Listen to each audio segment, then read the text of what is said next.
దేవుని పరిశుద్ధ గణనామానికి మహిమ కలుగును గాక. Praise the Lord. క్రీస్తునందు బిళ్ళరా దేవుడు తన మహాకృపను బట్టి మరొక నూతన ఉదయకాలం వేకువనటి రీతిగా ఆయన పాద సముఖంలో ఉండడానికి, ఆయన నామాన్ని ధ్యానం చేయడానికి చక్కటి అవకాశాన్ని మనందరికీ అనుగ్రహించారు. అందును బట్టి ఆయన ఉన్నతమైన గణనామానికి మహిమ కలుగును గాక. క్రీస్తునందు ప్రియులైన దైవజనులు, స్నేహితులు, విశ్వాసులు, సహోదరి సహోదరులు, ఈ కార్యక్రమాన్ని వీక్షిస్తున్న ఆత్మీయులందరికీ కూడా యేసుక్రీస్తు వారి ఉన్నతమైన నామంలో ఉదయకాలపు శుభములు మరియు వందనాలు తెలియజేస్తున్నాను. మీరందరూ బాగున్నారు కదండి? చాలా సంతోషం. రండి, ఈ దినం కూడా మిమ్మల్ని ప్రేమతో ఆహ్వానిస్తున్నాను. అనుదిన అభివృద్ధి ఉదయకాలపు ధ్యానాలు అనేటువంటి ఈ ఆధ్యాత్మిక కార్యక్రమంలో అదుపాటి పాలిభాగస్తులై వాక్యాన్ని ధ్యానించి దేవుని యొక్క దీవెనలు పొందుకోండి. బైబిల్ సగలు ఉంటే కనుక తెరచి చూడండి, లేని పక్షాన చదివే మాట జాగ్రత్తగా వినండి. నేటి దిన ధ్యాన వాక్యం ఎఫెసీ పత్రిక 6వ అధ్యాయము 18వ వచనంలో ఒక మాటను చదువుతా ఉన్నాను. ఆత్మ వలన ప్రతి సమయమందును ప్రతి విధమైన ప్రార్థనను విజ్ఞాపనము చేయుచు మెళకువగా ఉండుడి. దేవుడు తన పరిశుద్ధ లేఖన మాటను మాకు దీవించును. ప్రార్థన చేసుకుందాం. మహోన్నతుడ, మహాగణుడ, సర్వాధికారి, సర్వోన్నతుడ, సర్వశక్తిమంతుడ, సకల ఆశీర్వాదములకు కారణభూతుడ, మీ గణనామానికి స్తోత్రాలు. ఉన్నతమైనటువంటి కృపలో జ్ఞాపకం చేసుకొని ఈ ఉదయకాలపు ధ్యానాలటువంటి కార్యక్రమాన్ని అనుదినము నీ ఆత్మచేత నడిపిస్తూ బలపరుచును కొందరాం. ఈ దినం కూడా అట్టి కృప నీ కాపుదలను అనుగ్రహిస్తావు, నమ్ముతూ విశ్వసిస్తూ ఘనత మీకు చెల్లిస్తూ యేసయ్య నామమున అడుగుతున్నాను మా తండ్రి, ఆమేన్. చాలా సంతోషం పిల్లరా. చదివినటువంటి మాటను గమనిద్దాం. అపోస్తలుడైనటువంటి పౌలు భక్తుడు ఎఫెసీ సంఘానికి ఈ లేఖ రాస్తూ చాలా అనేక విషయాలు రాశాడు. ప్రాముఖ్యంగా ఈ 6వ అధ్యాయంలో 10వ వచనం చూస్తే యుద్ధ కవచాల గురించి, విశ్వాస సంబంధమైన లేక ఆత్మ సంబంధమైన పోరాటం గురించి చక్కటి మాట రాశాడు. ఈ వచనంలో మనం జ్ఞాపకం చేసుకున్నప్పుడు ఇతరుల కొరకు విజ్ఞాపన చేస్తూ ప్రార్థన చేస్తూ మెళకువగా ఉండాలి. మనం ఇతరుల కొరకు విజ్ఞాపన చేస్తున్నప్పుడు మనం ఒక విషయాన్ని గ్రహించగలుగుతాం. ఏంటి అని అంటే, మనం ఎవరి కొరకైతే విధేయతతో విజ్ఞాపన చేస్తున్నామో వారు మన విజ్ఞాపనాన్ని బట్టి కొంత మూల్యం అనేది చెల్లించాల్సిన అవసరం ఉంది. ఇది ప్రారంభ దశలో మన ఊహకు ఎంత మాత్రం కూడా అందదు. ప్రారంభంలో వారి పట్ల సహృదయంతో, సానుభూతితో మనము విజ్ఞాపన చేయటం ప్రారంభిస్తాం. తర్వాత వారి పట్ల దేవుని ఉద్దేశాలు లేక దేవుని సందేశాలు నెరవేరాలని చెప్పి విజ్ఞాపన చేస్తాం. వీళ్ళరా మన విజ్ఞాపనకు జవాబుగా దేవుడు వారిని భిన్నమైన పరిస్థితులకి నడిపిస్తూ ఉంటాడు. దేవుని స్తోత్రం చెప్పండి గట్టి హల్లెలూయా.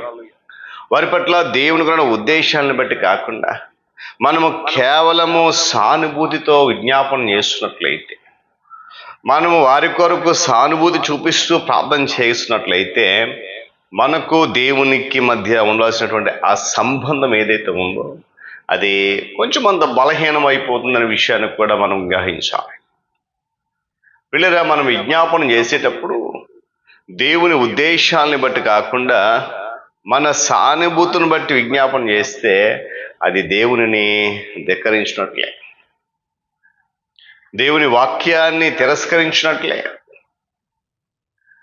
దేవుని యొక్క ఉద్దేశాల గురించి పరిపూర్ణమైనటువంటి మరియు సమగ్రమైనటువంటి నిశ్చయత మనలో ఉన్నప్పుడు మనం చేసేటువంటి విజ్ఞాపనలో జీవం ఉంటుంది మరియు శక్తి కూడా ఉంటుంది. మనలో ఉన్నటువంటి పక్షపాత ధోరణులు మరియు మనము చూపించే సానుభూతి విజ్ఞాపనకు అవసరమైనటువంటి సంపూర్ణమైన నిశ్చయతకు హాని కలిగిస్తాయి. విజ్ఞాపనను అత్యంత ప్రధానమైనదిగా దేవునితో ఏకీభావం కలిగి ఉండడం. మనం ఇతరుల పట్ల చూపించేటువంటి సానుభూతి కొన్నిసార్లు మనం వారి కొరకు విజ్ఞాపన చేయకుండా అడ్డుపడుతుంది కొన్నిసార్లు. మనం సానుభూతితో ఇలా జరగడం బాగుండదు అని మనం ఆలోచిస్తాం. అయ్యో ఇలా ఎందుకు జరిగింది, అసలు ఇలా జరిగి ఉండకూడదే, ఇలా జరగకూడదు అని చెప్పి ఆలోచన చేస్తుంటాం. వాస్తవానికి మనం తక్షణమే దేవునితో ఏకీభావాన్ని పోగొట్టుకుంటున్నాం అనమాట. లేదా జీవశక్తితో నిండినటువంటి విజ్ఞాపనగా నువ్వు చేసినట్లయితే, జీవం మరియు శక్తితో నిండినటువంటి ప్రార్థన నువ్వు చేయగలిగినట్లయితే, నీ కొరకు నీ విజ్ఞాపన చేసేటువంటి సమయం కానీ ఆసక్తి కానీ నీకు ఉండవు. నీ మీద నువ్వు సానుభూతి చూపించుకోజంపి అనేక సార్లు దేవుడు చెప్పాడు. నీ గురించి నువ్వు ఆలోచించుకుని ఉండడానికి నీకు ఎటువంటి సంఘర్షణ ఎదురు కాదు. ఎందుకంటే నీ మనసు అంతా, నీ హృదయం అంతా ఇతరుల పట్ల దేవునికున్న తలంపుల మీద, ఆయన ఉద్దేశాల మీద నిమగ్నం ఉంటుంది. కాబట్టి నీ గురించి నువ్వు ఆలోచించుకునే అవకాశం ఉండదు. అందుకే మాట ఆత్మ వలన ప్రతి సమయమందు ఏం చేయమంటున్నాడు? ప్రతి విధమైన ప్రార్థనను విజ్ఞాపన చేస్తూ మెళకువ కలిగి ఉండండి అని. దేవుడే వారి అవసరతలను మనం దృష్టించేలాగా చేస్తాడు.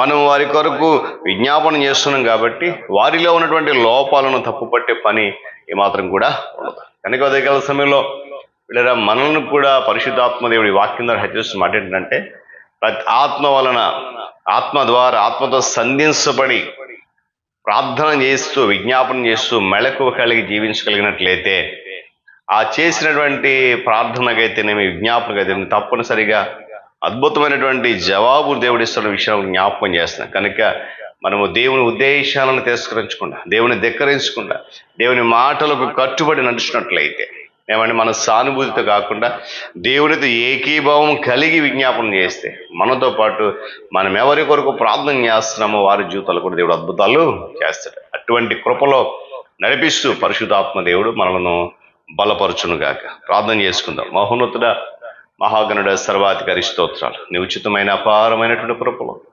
నన్ను మమ్మల్ని జ్ఞాపకం చేసుకుని నీ దేవునితో నింపినందుకు వందనాలు. ఆధ్యాత్మిక కార్యక్రమం ద్వారా ప్రతి ఉదయం ఉన్నతమైన నీ మాటలు వినగలుగుతున్నాం, అద్భుతమైన నీ మాటలు వినగలుగుతున్నాం.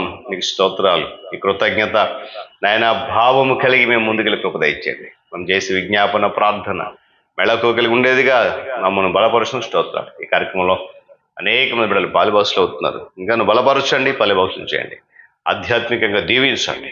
యేసు నామమున అడుగుతున్నాను మా తండ్రి, ఆమేన్. త్రియేక దేవుని దీవెన, ఆయన సన్నిధి కాపుదల సదాకాలము మనందరికీ తోడుండి నడిపించును గాక. ఆమేన్.